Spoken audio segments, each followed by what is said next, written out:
আলম পবিত্র উপত্যকা বলেছেন, আল্লাহ তাআলা মুসা আলাইহিস সালাতু ওয়াস সালামকে ডেকে বলেন, হে মুসা ফাখলা'না আলাইক ইন্নাকা বিল ওয়াদিল মুকদ্দাসি তুওয়া। আল্লাহ পরওয়ারদিগারে আলমের পয়গম্বর মুসা কালিমুল্লাহ আলাইহিস সালাতু ওয়াস সালাম রাস্তা দিয়ে হেঁটে যাচ্ছেন। ওনার আগুনের প্রয়োজন ছিল, স্ত্রীও সঙ্গে ছিলেন, গর্ভবতী ছিলেন, ঠান্ডার দিন ছিল, ঠান্ডার রাত ছিল, এই জন্য আগুনের প্রয়োজন ছিল। হঠাৎ করে দেখেন পাহাড়ের ওই দিকে আগুনের ঝলক দেখা যায়।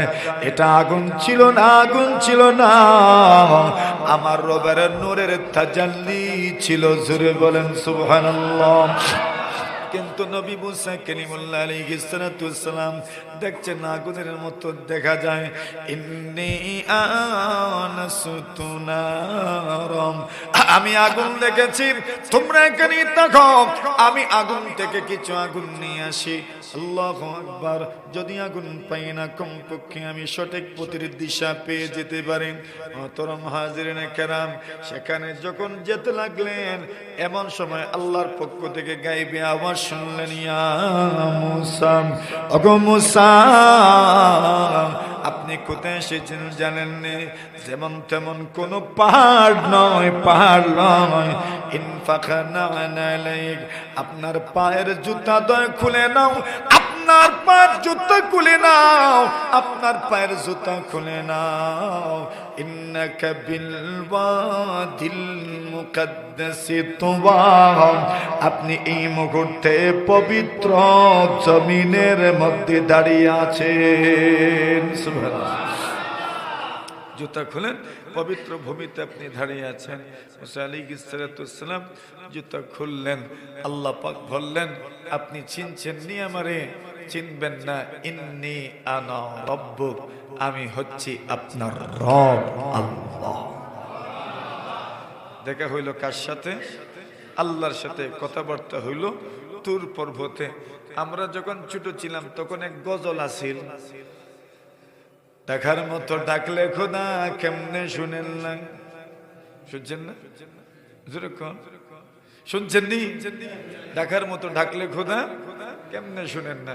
বলতে বলতে গিয়ে মুসা নবীর কথা বলছে, বলে খোদার নূরে পাহাড় জ্বলে, মুসা ঝোলে না। খোদা তোমায় ডাকতে জানি না, দেখার মতো ডাকলে খোদা কেমনে শোনেন না। হযরত মুসা কালিমুল্লাহ আলাইহিস সালাতু ওয়াস সালামের স্মৃতি বিজড়িত পাহাড় হচ্ছে তুর। কোন পাহাড়? তুর পর্বত। সেই তুর পর্বতের কসম আল্লাহ তাআলা করেছেন। এত গুরুত্বপূর্ণ পাহাড় তুর সিনিন। সিনিনের এটা মিশরের এক আপনার জেলার নাম আছে সাইনা অথবা সিনিন। ওটা কি সিনিনও পড়া যায়, সিনাও পড়া যায়, সাইনাও পড়া যায়। কোরআনে মজিদের মধ্যে সিনিনও আছে, কোরআনে মজিদের মধ্যে সাইনাও আছে। এইভাবে কয়েক কেরাত আছে, তুরে সিনিন, তুরে সাইনা, তুরে সিনা। সিনা পর্বত, সিনা উপত্যকার তুর পর্বতের কসম, সেই তুরের কসম আল্লাহ করেছেন। কসম আল্লাহ কেন করলেন? এই তুর পর্বতেই আল্লাহ নবী মুসা আলাইহিস সালাতু ওয়াস সালাম আল্লাহর সাথে কথা বলেছেন। আল্লাহ রাসূল সাল্লাল্লাহু আলাইহি ওয়াসাল্লামের স্মৃতি বিজড়িত পাহাড় আছে। আল্লাহর হাবিব সাল্লাল্লাহু আলাইহি ওয়াসাল্লাম মদিনা যখন ফিরে আসছেন, আল্লাহ রাসূল সাল্লাল্লাহু আলাইহি ওয়াসাল্লাম যখন মদিনায় ফিরে আসছেন, হঠাৎ করে মদিনার পাহাড় উহুদ পর্বত দেখা গেল। উহুদ পাহাড়ের নাম তো শুনেছেন। আল্লাহর নবী বিশ্ব নবীজি সাল্লাল্লাহু আলাইহি ওয়াসাল্লাম উহুদ পর্বত দেখেই বললেন, হাদা উহুদ, এটা হচ্ছে উহুদ পর্বত। হাদা জাবালুন, এটা এমন একটা পাহাড়, ইউহিব্বুনা ওয়া নুহিব্বুহু, এই পাহাড়কে আমরা ভালোবাসি, পাহাড়টা আমাদেরকে ভালোবাসে। সুবহানাল্লাহ। উহুদ পর্বতের দিকে রাসূল ইঙ্গিত করে বললেন, হাদা জাবাল, এটা এমন একটা পাহাড় যেই পাহাড় আমাদেরকে মহব্বত করে, আমরাও ওই পাহাড়কে মহব্বত করি। উহুদ পর্বত, এখানেই উহুদের যুদ্ধ সংগঠিত হয়েছিল। এই উহুদ পর্বত নবী আকরাম সাল্লাল্লাহু আলাইহি ওয়াসাল্লামের মহব্বতের পাহাড়। উহুদ পর্বত আল্লাহর রাসূল সাল্লাল্লাহু আলাইহি ওয়াসাল্লাম এবং সাহাবায়ে কেরামদেরকে মহব্বত করতেন। পাহাড়ের মধ্যে মহব্বত করার মতো সামর্থ্য আছে। আল্লাহ তাআলা সব মখলুকের একটা প্রাণ দিয়েছেন। সব মখলুকের নামাজ আছে, তাসবিহ আছে, পাথরেরও নামাজ আছে, তাসবিহ আছে। আল্লাহ বলছেন মানুষের দিল তো কখনো কখনো পাথরের চাইতে শক্তি হয়ে যায়, শক্ত হয়ে যায়। সুম্মা কাসাত কুলুবুকুম মিন বাদি যালিক, তোমাদের দিল তো এত বড় ঘটনা দেখার পরেও শক্ত হয়ে গেল, অথচ পাহাড়ের চাইতে পাথরের চাইতে আরো শক্ত। আল্লাহ বলছেন পাথরের মধ্যে তো কিছু পাথর এমন আছে আল্লাহর ভয়ে, আল্লাহর ভয়ে, আল্লাহর ভয়ে। ওয়া ইন্না মিনহা লামা ইয়াশাক্কু ফায়াখরুজু মিনহুল মা, পাহাড়ে পাথরের মধ্যে কিছু পাথর তো এমন আছে আল্লাহর ভয়ে পাথরগুলো ফেটে যায়, ফলশ্রুতিতে ওই পাথর থেকে ঝর্ণা নদী প্রবাহিত হয়। আপনি আপনার বাংলাদেশের বিভিন্ন নদ নদীর উৎস তালাশ করেন, বিভিন্ন নদ নদীর উৎস আপনি তালাশ করেন। মনে করেন আপনাদের মনু নদী, আপনার কুশিয়ারা নদী, সুরমা নদী, জুড়ি নদী, আপনি উৎস তালাশ করেন, দেখবেন বলবে ওই ইন্ডিয়ার ত্রিপুরার পাহাড়, মানে পাহাড়ের ওই পাথর থেকে এই নদীগুলোর উৎস। আল্লাহ বলছেন পাথরের মধ্যে কিছু পাথর এমন আছে যেগুলো আল্লাহর ভয়ে ফেটে যায়, আর ওই পাথর থেকে পানি বের হতে হতে নদী হয়ে যায়।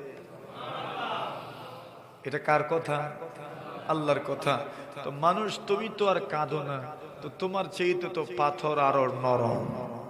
সুবহানাল্লাহ বলেন।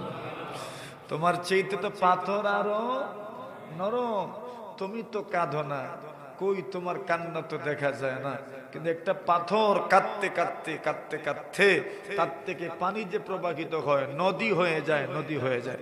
ওয়া ইন্না মিনহা লামা ইয়াগবিতু মিন খাশিয়াতিল্লাহ। আল্লাহ বলছেন কিছু পাথর তো এমন আছে যে পাথর যদিও বা ওই পাথর থেকে নদী হয় না, কিন্তু সামান্য পানি বের হয়। তো কিছু মানুষ এমনও আছে, আবার কিছু পাথর এমন আছে পানি বের হয় না ঠিক, কিন্তু আল্লাহর ভয়ে উপর থেকে ঘড়িয়ে ঘড়িয়ে নিচে পড়ে যায়। সুবহানাল্লাহ বলেন। ওই খেলা নেলা আপনি বুঝবেন না, পাথর দেখেন না তো, যারা পাথরের এলাকায় থাকে এরা জানে কোন কোন পাথর গড়িয়ে গড়িয়ে উপর থেকে নিচে পড়ে যায় আল্লাহর ভয়ে। সুবহানাল্লাহ। ওই মানুষ হয়ে তো কোনোদিন আল্লাহর ভয়ে একটু নত হইতো তো দেখা গেল। তাহলে মানুষের চাইতে পাথর আরো নরম, পাথর আরো নরম, এত শক্ত মানুষ। তো আল্লাহ বলছেন, আল্লাহ রাসূল বলছেন উহুদ পর্বত আমাদেরকে মহব্বত করে, আমরাও উহুদ পর্বতকে মহব্বত করি। হযরত ওমর রাদিয়াল্লাহু তাআলা আনহুর জামানায় একদিন উহুদ পর্বতে কম্পন শুরু হয়েছে। হযরত রাসূলুল্লাহ সাল্লাল্লাহু আলাইহি ওয়াসাল্লামের সাহাবী ওমর রাদিয়াল্লাহু তাআলা আনহু বললেন, আরে ও পাহাড়, তুমি প্রকম্পিত কেন হচ্ছ? তুমি কি জানো না এই পাহাড়ে নবী যা দাঁড়িয়েছেন, এই পাহাড়ে সিদ্দিক দাঁড়িয়েছেন, এই পাহাড়ে ওমর ফারুক দাঁড়িয়েছেন।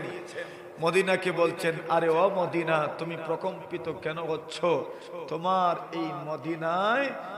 এই মদিনায় রসুল আছেন, সিদ্দিক আছেন, উমর আছেন, সাহাবায়ে কেরাম আছেন, এরপরও তুমি কেন প্রকম্পিত হবে? বলতে দেরি, কম্পন থামতে দেরি হয় নাই। তো মাটিরও পাহাড়েরও কিছু অনুভূতি শক্তি আছে না নাই? নবীজি বলছেন, আরে ও উহুদ, তুমি কেন নড়াচড়া করছো? নবী তোমার উপর, সিদ্দিক তোমার উপর, শহীদ তোমার উপর, ফারুক তোমার উপর, আর তুমি নড়াচড়া করছো যে কিছু বুঝে আসলো না, পাহাড় স্থির হয়ে গেছে। তো আল্লাহ কসম করেছেন চারটা, কয় না? এক নম্বর কসম তিনের, দুই নম্বর কসম জৈতুনের। তিন আর জৈতুন যেহেতু ফিলিস্তিনে বেশি ফলে, তো এর দ্বারা বোঝা যায় আল্লাহ তাআলা মনে হয় এই জায়গায় বাইতুল মাকদিসের এলাকা ফিলিস্তিনের ওই শপথ করেছেন। সুবহানাল্লাহ। দুই নম্বর কসম করেছেন তুর পর্বতের। কোন পর্বতে? তুর পর্বতের। তুর পর্বত কোন নবীর স্মৃতিধন্য? মুসা নবীর। কোন নবীর? আর ফিলিস্তিন হযরত ঈসা নবীর স্মৃতিধন্য ফিলিস্তিন। এজন্য ফিলিস্তিন আল মসজিদুল আকসা, এটা হযরত ঈসা আলাইহিস সালাতু ওয়াস সালামের স্মৃতিধন্য। তুর পর্বত মুসা নবীর স্মৃতিধন্য। আর এরপরের কসম আল্লাহ করেছেন ওয়াহাদাল বালাদিল আমিন, পবিত্র নগরী, শান্তির নগরী মক্কার কসম। মক্কা তো সর্বশ্রেষ্ঠ রাসূল মুহাম্মদুর রাসূলুল্লাহর স্মৃতিধন্য। মক্কা কার স্মৃতিধন্য? মুহাম্মদুর রাসূলুল্লাহ সাল্লাল্লাহু আলাইহি ওয়াসাল্লামের স্মৃতিধন্য। আপনি যদি এই কসমগুলোকে সামনে আনেন তো দেখবেন আল্লাহ তাআলা তিন নবীর স্মৃতিধন্য এলাকার শপথ করেছেন। হযরত ঈসা আলাইহিস সালাতু ওয়াস সালামের স্মৃতিধন্য ফিলিস্তিনের কসম করেছেন। হযরত মুসা নবীর স্মৃতিধন্য আল্লাহ তাআলা মুসা নবীর স্মৃতিধন্য। তুর পর্বতের কসম করেছেন মুহাম্মদুর রাসূল সাল্লাল্লাহু আলাইহি ওয়াসাল্লামের স্মৃতিধন্য। মক্কাতুল মুকাররমার কসম করেছেন। তাওরাতের মধ্যেও ওই কথাটা আছে। তাওরাতের মধ্যেও ওই কথাটা আছে। যাহারা মিন তুরি সাইনা ওয়াস্তাআলানা ওয়াস্তাআলানা ওয়াস্তাআলানা ফি জাবালি সাঈর। বলছেন তুরে সিনা থেকে যেই দিন প্রকাশিত হয়েছে, যেই দিন সাইর পর্বতে, ফিলিস্তিনের সাইর পর্বতে যেই দিনের প্রকাশ হয়েছে, আর যেই দিন পূর্ণতা লাভ করেছে মক্কার পাহাড় থেকে। যেই দিনের আলোয় আলোকিত উদ্ভাসিত হয়েছে পৃথিবী, কোন জায়গা থেকে? বলে জবলে ফারান থেকে, মক্কার পাহাড় থেকে। মক্কার পাহাড় যেটা মুহাম্মদুর রাসূলুল্লাহর স্মৃতিধন্য। তো এক কসম আল্লাহ করলেন তিন জৈতুনের, এর দ্বারা মনে করেন ফিলিস্তিন। দুই নম্বর কসম আল্লাহ করলেন তুরে সিনিন, সিনাই উপত্যকার তুর পর্বতের মিশরের। তিন নম্বর কসম আল্লাহ, চার নম্বর কসম আল্লাহ করলেন মক্কাতুল মুকাররমার। তিন নবীর স্মৃতিধন্য তিন এলাকার কসম করেছেন। এই তিন এলাকা পৃথিবীর সবচেয়ে উত্তম এলাকা। আল্লাহ নবী মুসা কালিমুল্লাহ আলাইহিস সালাতু ওয়াস সালামের স্মৃতিধন্য তুর পর্বত, সেটাও আল্লাহ তাআলার নূরের তাজাল্লি পেয়েছে। হযরত ঈসা আলাইহিস সালাতু ওয়াস সালামের বাইতুল মাকদিস, সেটাও আল্লাহ তাআলার তাজাল্লিতে ভরপুর। মক্কা তো আল্লাহর তাজাল্লিতে ভরপুর। সুবহানাল্লাহ। এর দ্বারা বোঝা গেল যেখানে নবী রাসূল আসেন, যেখানে আসমানি কিতাব থাকে, সেখানে আল্লাহ বরকত দান করেন। নবী রাসূল নাই, নাইবে নবী যেখানে থাকবেন, নবীর ওয়ারিসটা যেখানে থাকবেন, নবীর ওয়ারিসটা যেখানে থাকবেন, আল্লাহ সেখানে বরকত দান করবেন। যেখানে আল্লাহর কোরআনের তিলাওয়াত হবে, যেখানে আল্লাহর কোরআনের তাফসীর হবে, যেখানে আল্লাহর কোরআনের শিক্ষা দর্শ হবে, যেখানে আল্লাহর কোরআনের আপনার সুন্দর কেরাত প্রশিক্ষণের ব্যবস্থা হবে, যেখানে আল্লাহর কোরআনের কথাবার্তা মানুষকে শোনানো হবে, সেখানে আল্লাহর বরকত সুনিশ্চিত হবে। যেখানেই আল্লাহর ওলিদের আস্তানা, সেখানেই বরকত। যেখানেই কোরআন কিতাবের আস্তানা, সেখানেই বরকত।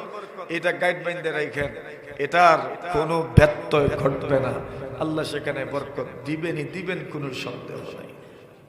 নবীদের স্মৃতিধন্য এলাকায় বরকত। নবীদের মধ্যে বরকত আছে না?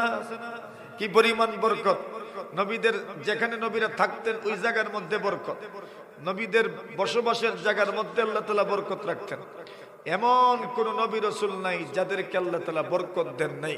মুহাম্মদুর রাসূল সাল্লাল্লাহু আলাইহি ওয়াসাল্লাম থেকে শুরু করে সব নবী রাসূলদের আপাদ মস্তক বরকতে ভরপুর ছিল। পা থেকে মাথা পর্যন্ত শুধু বরকত আর বরকত ছিল। হযরত রাসূল করিম সাল্লাল্লাহু আলাইহি ওয়াসাল্লাম মক্কা থেকে যখন হিজরত করে মদিনা যাচ্ছে, যাওয়ার সময় পথিমধ্যে উম্মে মাহমুদের ঘর, আবু বকর সিদ্দিক গাইড। এখন আবু বকর সিদ্দিক যেতে যেতে উম্মে মাহমুদের ঘরে নিয়ে গেলেন। উম্মে মাহমুদকে বললেন, উম্মে মাহমুদ, আপনি তো মেহমানদারি করতে পছন্দ করেন, আপনি আমাদেরকে একটু মেহমানদারি করেন। উম্মে মাহমুদ বললেন, আমার ঘরে মেহমানদারি করার মতো কিচ্ছুই নেই। কি দিয়ে মেহমানদারি? উনি মেহমান নওয়াজ, খুব মেহমানদারি করতেন। মক্কা থেকে যারা মদিনা যেতেন, মদিনা থেকে যারা মক্কায় যেতেন, মধ্যখানে বাড়ি তো, উনি ওই মুসাফিরদের মেহমানদারি করতেন। সুবহানাল্লাহ। মুসাফিরদের মেহমানদারি করতে পারে সৌভাগ্যের ব্যাপার। আমরা দেশের মানুষ চিন্তা করে আমার টাকা নষ্ট হয়ে যাবে। আরে ভাই, ওইদের পিছনে একটু নষ্ট করো, এটা নষ্ট না। মেহমান তার তকদির একটা খাইয়া যাইব, তোমার তকদির খুললে যাইব। মেহমানদারি করতে জীবনে পিছপা হইয়েন না। মেহমানদারি এত গুরুত্বপূর্ণ এক আমল। উম্মে মাহমুদ বলেন, আমার ঘরে তো কিছুই নাই। দুর্ভিক্ষের সময়, মহামারীর সময় আমি কি দিয়ে মেহমানদারি করব? মেহমানদারি করার মতো কোন জিনিসই তো আমি খুঁজে পাই না। দুধ নাই, যে উটগুলো দুধ দিত, বকরিগুলো দুধ দিত, স্বামী সেই উট এবং বকরিগুলো নিয়ে গেছেন। আমি কি দিয়ে দুধ পান করাবো? দুধ দোহন করার মতো কোনো বকরি তো আমার কাছে নাই। উটগুলো যদি পেট ভরে, বকরিগুলো যদি পেট ভরে, একটু দুধ পাওয়া যেতে পারে। যদি পেট ভরে না, দুধ পাওয়া যাবে না। হঠাৎ করে রাসূলুল্লাহ তাকায়া দেখেন, একটা বকরি, দুর্বল বকরি দেখা যায়। আল্লাহ রাসূল সাল্লাল্লাহু আলাইহি ওয়াসাল্লাম আবু বকর সিদ্দিক বলেন, আবু বকর, ওই যে দেখো ছোট্ট একটা বকরি দেখা যাচ্ছে। আল্লাহর নবীজির সাহাবী আবু বকর উম্মে মাহমুদকে বলেন, উম্মে মাহমুদ, ওই যে একটা বকরি দেখা যায়, ওইটা কি? উম্মে মাহমুদ বলেন, আরে আল্লাহর বলি মুসাফির, এই বকরিটা এত দুর্বল, এত দুর্বল, এত দুর্বল। আমার স্বামী যে বকরিগুলো নিয়ে মাঠে গেছেন, চারণভূমিতে ঘাস খাওয়ানোর জন্য নিয়ে গেছেন, ওই চারণভূমিতে বকরির পালের সঙ্গে যাওয়ার ক্ষমতা এই বকরির নাই। এই জন্য আমার স্বামী ওইটা সাথে করে নিয়ে যান নাই, বাড়িতে রেখে গেছেন। ওই বকরির এই পরিমাণ শক্তি নাই যে বকরির পালের সঙ্গে কেটে কেটে যাবে। আল্লাহ নবী আবু বকর সিদ্দিক রাদিয়াল্লাহু তাআলাকে বলেন, মহিলার কাছ থেকে অনুমতি আনো, আমি যদি ওই বকরির ছাগলের স্তনে হাত দেই, হাত দেওয়ার অনুমতি আছে কিনা একটু জিজ্ঞাসা করো। আল্লাহর বান্দে বলেন, মুসাফির, যে বকরি এত দুর্বল, দুধ দে না, দুধ দে না, ওই বকরির স্তনে হাত দিলে কি হবে? অনুমতি আছে, দিতে পারেন। আল্লাহর নবী বিশ্ব নবীজি মুহাম্মদুর রাসূলুল্লাহ সাল্লাল্লাহু আলাইহি ওয়াসাল্লাম আল্লাহর নাম নিয়ে বিসমিল্লাহির রহমানির রহিম বলে ওই বকরির স্তনে হাত দিয়েছেন। হাত দিতে দেরি, বকরির স্তনটা দুধে ভরে যেতে দেরি হয় নাই। বরকত। তো ফিলিস্তিনেও বরকত, তুর পর্বতেও বরকত, মক্কা মুকাররমায়ও বরকত। কেন? নবীদের আস্থান। যেখানেই নবী রাসূল আল্লাহ ওয়ালা মানুষ থাকেন, সেখানেই আল্লাহ তাআলা বরকত দান করে। আর এটা একটা প্রভাব, কিন্তু আল্লাহ ওয়ালাদেরকে ইজ্জত করবেন, ইজ্জতের একটা প্রভাব আছে। নেককার মানুষদেরকে সম্মান করলে এই সম্মানের একটা প্রভাব আছে। হযরত মুসা কালিমুল্লাহ আলাইহিস সালাতু ওয়াস সালাম যুক্ত ওনার যুগে আল্লাহ তাআলা ওনাকে যত সব মুজিজা দান করেছিলেন, সেই মুজিজার একটা মুজিজা ছিল ওনার হাতের যে লাঠি, ওই লাঠিটা মাটিতে ছেড়ে দিলে অজগর সাপ হয়ে যেত।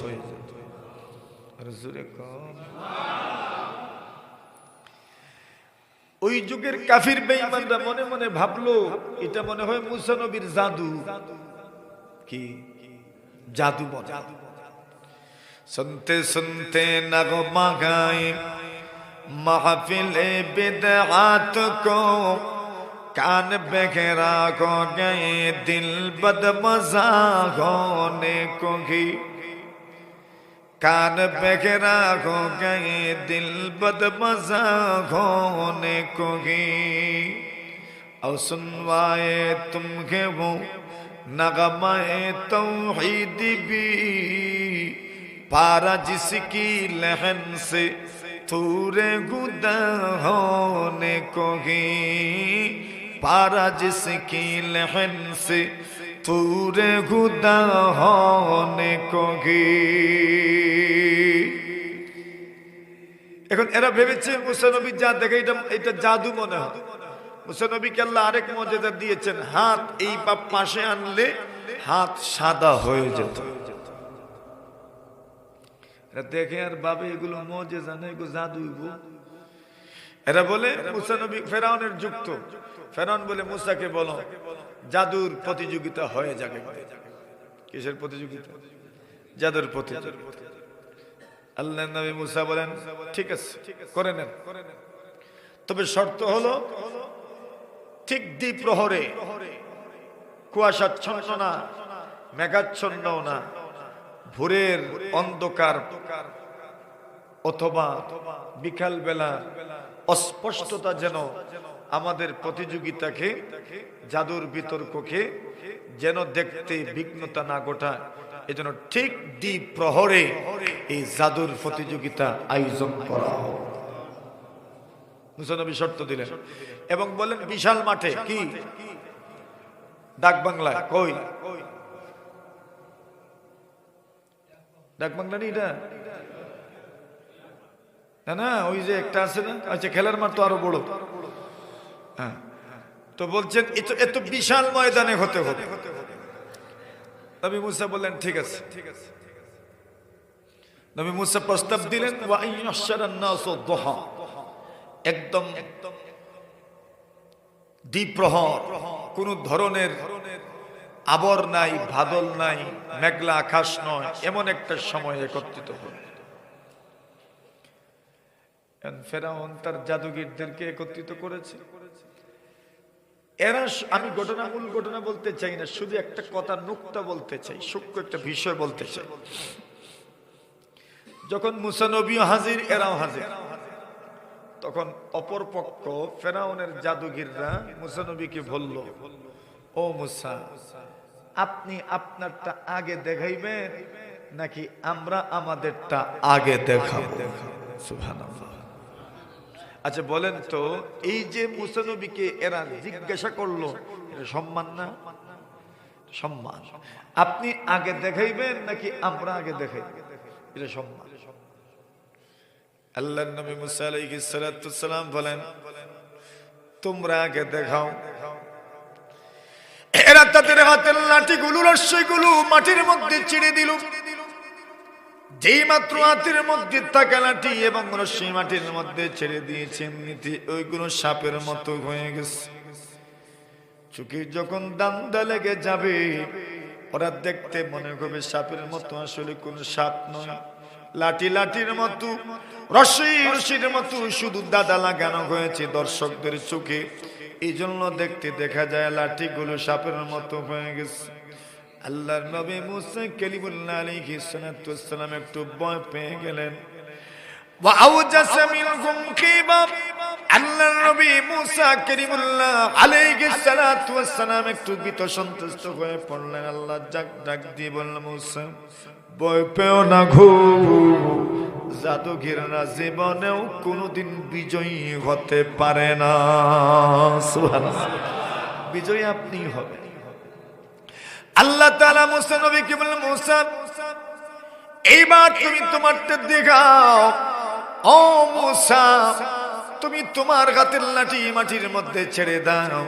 মুসা কালিমুল্লাহ আলাইহিস সালাতু ওয়াসসালাম নিজের হাতের লাঠি মাটির মধ্যে ছেড়ে দিলেন। হাতের লাঠি যখন মাটির মধ্যে ছেড়ে দিয়েছেন, এমনিতেই হাতের লাঠিটা অজগর সাপে রূপান্তরিত হয়ে গেছে। অজগরের সাপে যখন রূপান্তরিত হয়ে গেছে, আল্লাহ বলেন ওগো নবীজি, মুসা নবীর হাতের লাঠি অজগরের সাপে রূপান্তরিত হইয়া এরা যতগুলো লাঠি এবং রশ্মি মাটির মধ্যে ছেড়েছিল ওইগুলো মতো সাপে রূপান্তরিত হয়ে গিয়েছিল। দেখতে দেখা গেছে এইবার অজগর সাপটা সবগুলোকে গিলে ফেলেছে। জোরে বলেন সুবহানাল্লাহ। যেই মাত্র সাপগুলোকে গিলে ফেলেছে, এইবার আসলাম আপনার মূল কথার মধ্যে। আল্লাহ তাআলা বলেন ওগো নবীজি, এমনিতেই সবগুলো জাদুঘর আল্লাহ নবী মুসা আলাইহিস সালাতু ওয়াস সালামকে সাক্ষী রেখে বলেন ওগো মুসা, আপনাকে সাক্ষী রাখছি, শুনেন, আপনার রবের সামনে আমরা সিজদায় পড়ে গেলাম। এর মানে হলো সবগুলো জাদুঘর মুসলমান হয়ে গেল, ইমানদার হয়ে গেল। সব জাদুঘর সম্বোধন করে বলে আমান্না বিরাব্বি মুসা ওয়া হারুন, আমরা মুসা এবং হারুনের রবের উপর ঈমান নিয়ে আসলাম। প্রশ্ন হইল, এই মানুষগুলো মুসা নবীর মুজিজা আগেও তো দেখেছে, নতুন দেখছে না, আগেও আরো বড় বড় মুজিজা দেখেছে, কিন্তু ওই মুজিজা দেখার পরে ওই মানুষগুলো কেন মুসলমান হয়ে গেল? উলামায়ে কেরাম লিখেন, কেন মুসলমান হয়েছে জানোনি? ওরা যে মুসা আলাইহিস সালাতু ওয়াস সালামকে বলেছিল, মুসা আপনি আপনার টার্গেট দেখাবেন নাকি আমরা আমাদের টার্গেট দেখাবো? আল্লাহর নবীকে এতটুকু সম্মান দেওয়ার কারণে মহান আল্লাহ তাআলা তাদেরকে ঈমান আনার তৌফিক দান করেছে। কেন? এক নবীকে তারা ইজ্জত দিয়েছে, ওই এতটুকু ইজ্জত দেওয়ার কারণে আল্লাহ তাআলা তাদেরকে ঈমান আনার তৌফিক দান করেছেন। সুতরাং কিয়ামত পর্যন্ত যত মানুষ আলেম উলামাদেরকে ইজ্জত করবে, আল্লাহ তাদেরকে নেক আমলের তৌফিক দান করবে।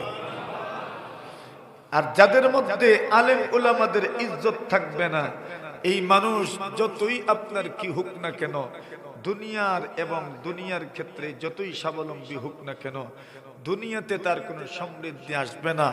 পরকালীন সমৃদ্ধি তো আর নাইই, দুনিয়ার ইজ্জত নাই, পরকালীন ইজ্জত নাই, ঠিক কিনা? এটা ইয়াদ রাখেন এই কথা। নেককার আলেম জরুরি না, কোন নেককার মানুষ, পাঁচ ওয়াক্ত মুসল্লি, নেককার রোজাদার মানুষকেও যদি আপনি ইজ্জত করেন, একজন নামাজি মানুষকে যদি আপনি ইজ্জত করেন, আল্লাহ আপনাকে আমলের তৌফিক দান করবেন। মুমিনের ইজ্জত এমনিতেই আছে, কাবার চেয়েও যেন মুমিনের ইজ্জত আরো বেশি। হাজরে আসওয়াদের চাইতে মুমিনের ইজ্জত 1000 গুণ বেশি। মুমিনের ঈমানে তার ইজ্জত বেড়ে যায়। তো বলছেন নবীরা যেখানে থাকেন ওই জায়গা বরকতপূর্ণ হয়ে যায়। আল্লাহ তাআলা এখানে যে কসম করেছেন তিন আর জৈতুনের, ফিলিস্তিনের যেন আল্লাহ শপথ করলেন, ওই জায়গাটা হচ্ছে নবী ঈসার স্মৃতিধন্য তুরে সিনিন, সিনাই উপত্যকার তুর পর্বতের কসম আল্লাহ করেছেন, এটা স্মৃতিধন্য। ওয়াহাজাল বালাদিল আমিন, মক্কা মুকাররমার কসম আল্লাহ করেছেন।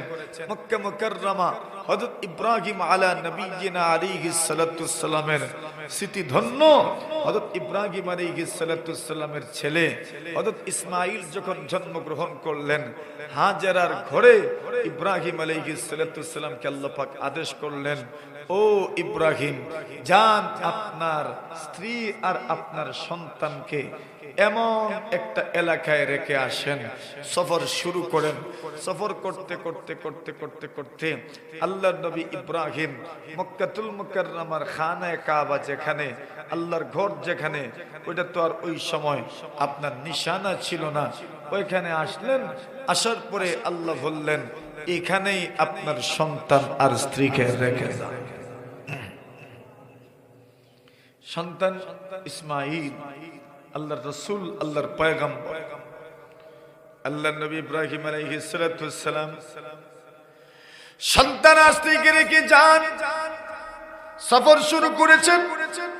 এমনিতে স্ত্রী পিছন থেকে নাক দিলেন আর বললেন, স্বামী গো, এমন একটা স্থান যেই জায়গাতে কোনো পানি নাই, গাছ নাই, বৃক্ষ তরুলতা নাই, ফল নাই, ফসল নাই, কোনো ধরনের রিজিকের ব্যবস্থা নাই, ফল ফসলের ব্যবস্থা নাই, মানুষ নাই। ওগো স্বামী, এমন একটা জনমানবহীন এলাকায় আপনি আমাদেরকে রেখে যাচ্ছেন, বিষয়কে একটু বলেন না। ইব্রাহিম নবী কোনো কথাই বলেন না। হঠাৎ করে স্ত্রী, খুব বুদ্ধিমান বুদ্ধিমতী স্ত্রী হাজেরা স্বামীকে সম্বোধন করে বলেন, স্বামী গো, আপনি যে আমাদেরকে রেখে যাচ্ছেন, ওইটা কি আপনার ব্যক্তিগত সিদ্ধান্ত নাকি আল্লাহর সিদ্ধান্ত? একটু আমাকে বলে যান। আল্লাহর বান্দা ইব্রাহিম নবী বলেন, স্ত্রী আমার, ওইটা আমার ব্যক্তিগত সিদ্ধান্ত নয়, এটা হইল আমার মহান আল্লাহ তাআলার সিদ্ধান্ত। এমনিতে হাজেরা বলেন, স্বামী, আল্লাহর সিদ্ধান্ত যদি হয় তবে আর টেনশন করিয়েন না, পেরেশানি করিয়েন না। আল্লাহ তাআলা আমাদের জিম্মাদারি গ্রহণ করবেন, কোনো সন্দেহ নাই। ইব্রাহিম নবীর স্মৃতিধন্য খানায়ে কাবা, সুবহানাল্লাহ। এই কসম আল্লাহ করলেন। কসমগুলো করে আল্লাহ কি বলেন? ইন খালাকাদ খালাকনাল ইনসান ফি আহসানি তাকবীর।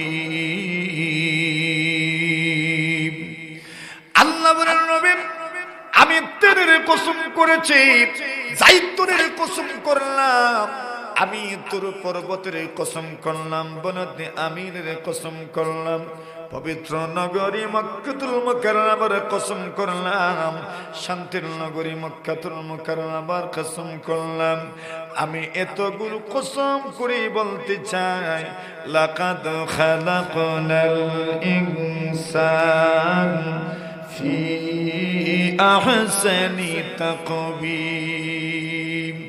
অগণবিজি, কিয়ামত পর্যন্ত যত মানব দুনিয়াতে আসবে, যত মাখলুক দুনিয়াতে আসবে, সব মাখলুককে সামনে রেখে মানব জাতিকে জানায় দিয়ে, আমি আল্লাহ তাআলা মানব জাতিকে সৃষ্টি করেছি সবচেয়ে সুন্দর আকর্ষণীয় অবয়বের দেহে। সুবহানাল্লাহ। মানব জাতির অবয়ব, মানব জাতির কাঠামো, মানব জাতির শারীরিক সৌন্দর্যতা, মানব জাতির শারীরিক টানা ভানা এত সুন্দর, এত সুন্দর, এত সুন্দর, আল্লাহ তাআলা এর চাইতে সুন্দর আর কাউকে বানান নাই। সুবহানাল্লাহ। মানুষ তো বানিয়েছেন আল্লাহ, শুধু মানুষ নয়, এই দুনিয়াতে আরো যত মখলুক আছে সব মখলুক তো বানিয়েছেন কে? আল্লাহ। সুতরাং উনি তো জানেন ওনার মখলুকের মধ্যে কারা সর্বশ্রেষ্ঠ, কারা সবচেয়ে সুন্দর, কার জানা? আল্লাহর জানা। মানব জাতি কেন সুন্দর, কেন সুন্দর, কেন এদেরকে আল্লাহ পাক শ্রেষ্ঠত্ব দান করেছেন? এর এক নম্বর কারণ হলো সুন্দর অবয়বে, সুন্দর গঠনে আল্লাহ তাআলা মানব সৃষ্টি করেছেন।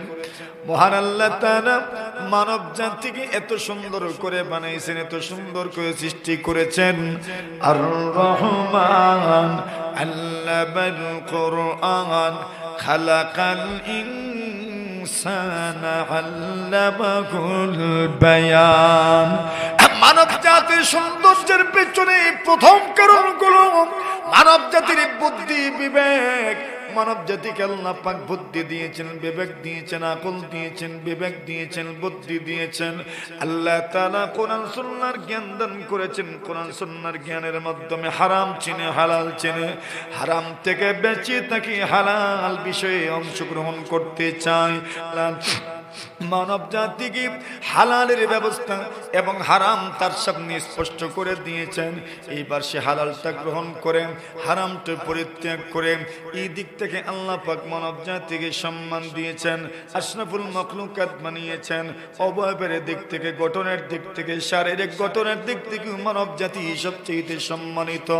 তার অঙ্গ প্রত্যঙ্গ যেভাবে হওয়া দরকার আল্লাহ পাক সেইভাবেই সৃষ্টি করেছেন। কোন অঙ্গ প্রত্যঙ্গ লম্বার, কোনটা খাটো এমন ভাবে আল্লাহ বানান নাই। এক পা লম্বা আরেক পা খাটো এইভাবে বানান নাই। আল্লাহ পাক এক কান বড় আরেক কান ছোট এইভাবে বানান নাই। আল্লাহ পরবর্তীকারে আলম যে অঙ্গ প্রত্যঙ্গ যেইভাবে থাকার দরকার এইভাবেই আল্লাহ পাক রব্বুল আলামিন দিয়েছেন। আল্লাহ তাআলা মানব জাতিকে সুন্দর অবয়বে সৃষ্টি করেছেন। শুধু সুন্দর অবয়বে সৃষ্টি করেন নাই, অন্য দিক থেকে মানব জাতিকে শ্রেষ্ঠত্ব দিয়েছেন। ওয়ালাকাদ কাররামনা বানি আদম। আল্লাহ বলেন, অগণবী বিশ্বনবী, আমি আল্লাহ তাআলা আদম সন্তানকে শ্রেষ্ঠত্ব দান করেছি, সম্মান দান করেছে। কেন শ্রেষ্ঠত্ব দান করলাম? আল্লাহ তাআলা বলেন, ওয়া হামালনাহুম ফিল বাররি ওয়াল বাহর। ওগো রাসূল, আমি আল্লাহ পরবর্তীকারে আলম এদেরকে জলে স্থলে ঘোরাঘুরির সুযোগ করে দিয়েছে, জলে স্থলে চলাফেরার মতো সক্ষমতা আমি দান করেছি। এরা স্থলেও চলাফেরা করতে পারে, নিজের পা দিয়ে চলাফেরা করতে পারে, গাড়িও বানাইতে পারে বুদ্ধি বিবেক দিয়ে, আকল দিয়ে, বিবেক দিয়ে, তার বুদ্ধি দিয়ে, কৌশল দিয়ে এরা গাড়ি নির্মাণ করতে পারে, গাড়ির মাধ্যমে স্থলে চলাফেরা করতে পারে। আমি আল্লাহ তাআলা সমুদ্রে, সাগরে, নদীতে সাঁতার কাটার মতো যোগ্যতা দিয়েছি, সাঁতার কাটতে পারেন। আবার নৌযানও বানাইতে পারেন, যে নৌযান, নৌকাগুলো, জাহাজগুলো পানিতে চলাফেরা করতে পারেন। ওয়া হামালনাকুম ফিল বাররি ওয়াল বাহর ওয়া রাযাকনাকুম মিনাত তাইয়্যিবাত। আল্লাহ বলেন, নবীজি, আমি মানব জাতিকে কেন শ্রেষ্ঠত্ব দিলাম, কেন উত্তম, কেন উত্তম, কেন শ্রেষ্ঠ? শ্রেষ্ঠত্বের পিছনে কারণ কোন, ওয়ারাযাকনাকুম মিনাত তাইয়্যিবাত, পবিত্র জিনিস একমাত্র মানব জাতি খায়। দুনিয়ার আর কোন মাখলুক শুধু পবিত্র জিনিস খায় না। এরা হারাম হালাল অঘৃণিত অঘৃণিত, পবিত্র আর ঘৃণিত সব ধরনের জিনিস তারা খায়। জোরে কোন ঠিক না? আর একমাত্র মানব জাতি এমন এক মাখলুকের নাম যারা শুধু শুধু ঘৃণিত জিনিসগুলোকে পরহেজ করে আর পবিত্র জিনিসই তারা ভক্ষণ করে। ঠিক না? সুতরাং যারা নাপাক আর ময়লা আবর্জনা এগুলো যুক্ত জিনিসও খেয়ে ফেলে, ওরা আসলে আদর্শ মানবত্ব নয়, মনুষ্যত্ব নাই তাদের মধ্যে। ঠিক না বেটি? এটা শুরুতে মানুষ, বাস্তবে কি নয়? মানুষ নয়। শুরুতে যদি মানুষ একদম সমান হয়ে যেত, মানুষ হয়ে যেত, তো আবু জেহেল আর মুহাম্মদুর রাসূল তো সমান। ঠিক না বেটি? অথচ কোথায় মুহাম্মদুর রাসূলুল্লাহ সাল্লাল্লাহু আলাইহি ওয়াসাল্লাম আর কোথায় আবু জেহেল? ঠিক না বেটি? কোথায় মুহাম্মদুর রাসূলুল্লাহ সাল্লাল্লাহু আলাইহি ওয়াসাল্লাম আর কোথায় আবু জেহেল? কি রাসূলের সম্মান আর কি আবু জেহেল! সুবহানাল্লাহি ওয়া বিহামদিহি। কিন্তু সুরত তো সমান হয়, সুরত তো সমান হয়, শারীরিক আপনার অবয়ব কাঠামো তো সমান হয়। তো শুধু সুরতে ইনসান হয় না, মানুষ হয় না, মূল মানুষ তো হয় তার অন্তর এবং তার আদর্শ আর তার আখলাকের মাধ্যমে। ঠিক না? আল্লাহ বলেন, ওয়ারাযাকনাকুম মিনাত তাইয়্যিবাত। মানব জাতিকে আল্লাহ তাআলা পবিত্র রিজিক দান করেছেন। শুধু পবিত্র রিজিকই না, মানব জাতি একমাত্র মাখলুক যারা বিভিন্ন জিনিস একসাথে করে খাইতে পারে। ঠিক না? আর দুনিয়ার কোন মাখলুক একসাথে কয়েক জিনিস খেতে পারে না। গরু ঘাস খায় যায়, শুধু ঘাসই খায় না, ঘাসের সাথে তরকারি মিলেইছে কোনো? হ্যাঁ, শুধু ঘাসই খায়। দেখেন না, গুড়া খেলে শুধু গুড়াই খায়। হ্যাঁ, আপনি যদি গুড়ার সাথে একটু খের মিলাই দেন তো খায়, এটা আপনি মিলাই দেন। মানব জাতি এমন এক মাখলুক, এরা কোনো জিনিস একসাথে খায়, মানে একা একা কোনো জিনিস খায় না, খাইলেই মিলাইয়া খায়। ঠিক না বেটি? মনে করেন সালাদ যে বানায়, কত আইটেম দিয়ে বানায়? 5-6টা দিয়ে। ভাত যে খায় মানুষ, কত জিনিস দিয়ে খায়? মরিচও দেয়, হলুদও দেয়, বাখরও দেয়, আদাও দেয়, রসুনও দেয়। ঠিক না? জিরাও দেয়, এলাচিও দেয়, দারচিনিও দেয়। ওইটা সব দিয়ে পাক করলো তরকারি, আর ভাত তো আছেই, লবণ তো আর দেয় ওই। ঠিক না বেটি? কত জিনিস এক করে খায়। তো বলছেন, ওয়ারাযাকনাকুম মিনাত তাইয়্যিবাত, মিশ্র খাবারের যোগ্যতা আল্লাহ শুধু মানুষকেই দিয়েছেন। সুবহানাল্লাহ। ওয়ারাযাকনাকুম মিনাত তাইয়্যিবাত। আর কোন মাখলুক অনেক জিনিস একসাথে মিলিয়ে খাইতে পারে না। এই গুণটা একমাত্র কার? মানব জাতির। আল্লাহ এই দিক থেকে মানব জাতিকে সম্মান দিয়েছেন, শ্রেষ্ঠত্ব দিয়েছেন। ওয়াফাদ্দালনাহুম আলা কাসীরিম মিম্মান খালাকনা তাফদীলা। আল্লাহ বলছেন আল্লাহ তাআলার এই জমিনে বিচরণকারী হাজারো মাখলুকের চাইতে আল্লাহ মানব জাতিকে শ্রেষ্ঠত্ব দান করেছেন। তাহলে আল্লাহ কসম করে কি বলতে চাইলেন? লাকাদ খালাকনাল ইনসানা ফি আহসানি তাকওয়িম। আল্লাহ তাআলা মানব জাতিকে সৃষ্টি করেছেন ফি আহসানি তাকওয়িম, সবথেকে উত্তম অবয়বে, সুন্দর অবয়বে, সুন্দর কাঠামোয়, সুন্দর গঠনে, সুন্দর গড়নে, সুন্দর দেখে। মানব জাতির চাইতে উত্তম কোন দেহায়াবয়ব কারো হইতে পারে না। সবচেয়ে সুন্দর শরীর কার? মানুষের। আল্লাহ তাআলা মানুষকে তো সুন্দর শরীর দিয়েছেন। এই সুন্দর শরীর দিয়ে আল্লাহ তাআলা মানব জাতি সৃষ্টি করেছেন। ওই কথাটা আল্লাহ কসম করে বলছেন। এরপর আল্লাহ তাআলা ওই সুন্দর মানুষের শেষ পরিণতিটা কি হবে? সুম্মা রাদাদনাহু আসফালা সাফিলিন। শেষ পরিণতিটা কি হবে?